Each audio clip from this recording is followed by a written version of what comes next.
వాళ్ళన్నారు, నువ్వు మాతో పుట్టావు, మాతో పెరిగావు, మాతో ఉన్నావు, మా దగ్గర నుంచి బయటికి ఎక్కడికి వెళ్ళలేదు, మాకెవ్వరికీ గురువుగారు ఎప్పుడూ చెప్పని విషయాలు నీకెవరు చెప్పారు, నీకు ఎలా తెలిసాయి ఇవన్నీ అని అడిగారు. అప్పుడు చెప్పాడు, మా తండ్రి గారు తపస్సు చెయ్యడానికి వెళ్ళినటువంటి సమయంలో నా తల్లి అయినటువంటి లీలావతీదేవి యొక్క గర్భంలో నేనున్నాను. ఇంద్రుడు ఇదే అదును అని దండెత్తి వచ్చి రాక్షసులందరినీ సంహారం చేసి కొంతమంది రాక్షసులు పారిపోగా లీలావతి గర్భంలో ఉన్న హిరణ్యకశిపుని యొక్క తేజస్సు వలన పెరుగుతున్నటువంటి నన్ను సంహరించడం కోసమని మా అమ్మని చెరబట్టి తీసుకెడుతున్నాడు.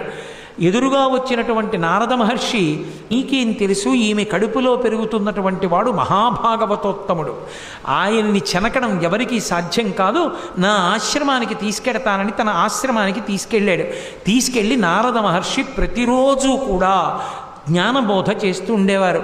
మా అమ్మ నిండు గర్భిణి అయిన కారణం చేత, అంతగా అనురక్తి లేని కారణం చేత, భర్త అయిన హిరణ్యకశిపుని మీద మనసుండిపోయిన కారణం చేత, స్త్రీ అయిన కారణం చేత విస్మృతి కలిగింది. నారదుడు చెప్పినవి మరిచిపోయింది. అమ్మ కడుపులో ఉన్న నేను నా కోసమే నారదుడు చెప్పాడా అన్నట్టుగా విన్నాను.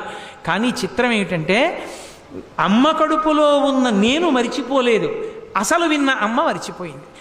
ఇక్కడ ఒక అనుమానం వస్తుంది చాలామందికి, 100 దివ్య సంవత్సరములు హిరణ్యకశిపుడు తపస్సు చేశాడు కదా, మరి ప్రహ్లాదుడు లీలావతి కడుపులో ఉంటే ఇన్ని సంవత్సరములు ఎలా లీలావతి కడుపులో ఉండిపోయాడు అని.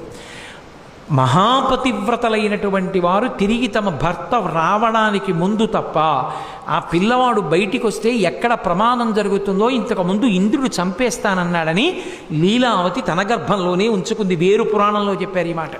కాబట్టి భాగవతంలో లేదా విషయం, అమ్మ కడుపులోనే ఉండిపోయాడు. నారద మహర్షి యొక్క బోధ అంతకాలం ఆశ్రమంలో విన్నాను, అందుకే నాకు ఇంత జ్ఞానం అబ్బింది అని చెప్పాడు. చెప్పితే అక్కడ ఉన్నటువంటి రాక్షసులందరూ కూడా, పిల్లలందరూ హరినామ సంకీర్తనం మొదలుపెట్టారు.